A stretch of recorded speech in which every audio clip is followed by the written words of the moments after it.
दूसरे अध्याय में सांख्य योग का वर्णन है। नास्ति बुद्धिर अयुक्तस्य नाचायुक्तस्य भावना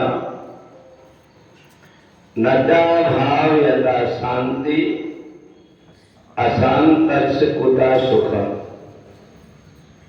भगवान कहते हैं जिस व्यक्ति की इंद्रियां और मन अपने वश में नहीं है, उस व्यक्ति के पास में तीव्र बुद्धि नहीं होती।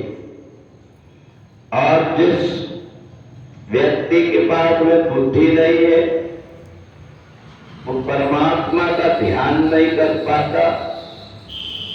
और जब तक परमात्मा का ध्यान नहीं कर पाता, तब तक उसको शांति नहीं मिलती। और अशांत पुरुष का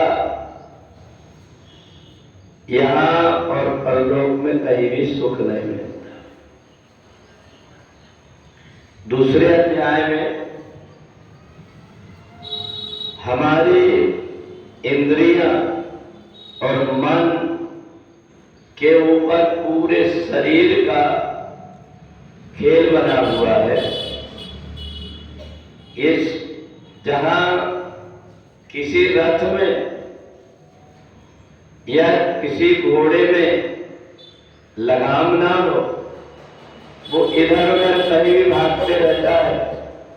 कहां ले डाले, कहां परेशानी में डाल दे, कोई ठिकाना नहीं होता। केवल एक घोड़ा, शरीर में 10 घोड़े लगे हुए जो इधर उधर भागने की कोशिश करते हैं। उनके ऊपर जब तक कि संयम का लगाम ना हो, ये शरीर भगवान ने दे तो दिया, परंतु ये शरीर के अंदर खतरा बहुत ज्यादा है। इसमें कोई घड़ा में एक छेद होता है, धीरे धीरे पूरा पानी बह जाता है। परंतु जिस घड़े में 10 छिद्र हो, उसमें अपने को संयम का लेप लगाना पड़ता है। और जब संयम का लेप हो जाता है तो बुद्धि मन को कंट्रोल कर लेती है, मन इंद्रियों को कंट्रोल कर लेते हैं। और उस व्यक्ति का उठते बैठते चलते फिरते परमात्मा से ध्यान होते रहता है। और जब ध्यान उसका होता है तो उसको एक परम शांति की प्राप्ति होती है। और इसलिए जब तक हमारा मन अशांत है, बाहर से कितना भी कोशिश कर लो, हमें शांति नहीं मिल सकती। और अशांत व्यक्ति कभी सुखी नहीं होता। और इसलिए हमारे पास में कितना भी धन आ जाए, अरब खरब लो लक्ष्मी उदय अस्त तक राज, जब आवे संतोष धन ये आवे की काज। हमारे पास चाहे जितना भी कुछ हो जाए, पर हमारा मन ही अशांत है, हम परमात्मा को कभी धन्यवाद नहीं दे सकते कि आपने इतना सब कुछ हमको दिया, हमको मनुष्य शरीर दिया। ये तब तक नहीं होता जब तक हमारे मन के अंदर संतोष ना आ जाए।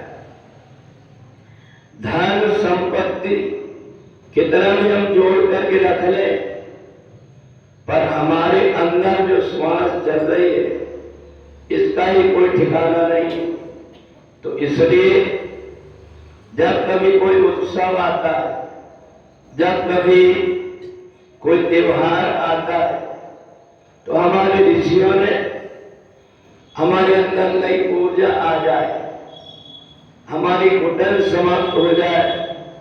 इसलिए एक से एक पर्व बनाए हुए, उनमें देवी देवताओं की आराधना भी होती है। कुछ ऐसा होता है जिसमें व्यक्ति इतनी सारी उलझन में पड़ा रहता है, रात दिन घुटते रहता है, कहीं कोई घटना घट जाती, परिवार में किसी का आना जाना हो जाता है, मन दुखी हो जाता है। ये मन को फिर से हम कैसे आनंदित करें, इसके लिए बहुत प्रकार के उपाय बने हुए हैं। और इसलिए भगवान ने फागुन के महीने में जब प्रकृति अपने आप में प्रसन्न हो जाती है, वनस्पतियां हरी भरी होकर के फूलने लगती है, पेड़ पौधे रंग बिरंगे फूल देने लगते हैं, तो उस समय हमारा जीवन भी रंग बिरंगा हो जाए, हमारे अंदर की घुटन समाप्त हो जाए। इसलिए हम लोग रंग का उत्सव मनाते हैं कि जब हम रंग का उत्सव मनाते हैं तो हमारे जीवन में जो अलग अलग प्रकार की घटनाएं घटी हैं उनको दूर करने का और आनंदित रहने का मौका है। तो इसलिए भगवान ने होली के उत्सव के रूप में ये जो त्योहार है, इसमें सब प्रकार की इधर उधर की गिला शिकवा दूर करके एक दूसरे से प्रेम करना, एक दूसरे से आनंदित होना।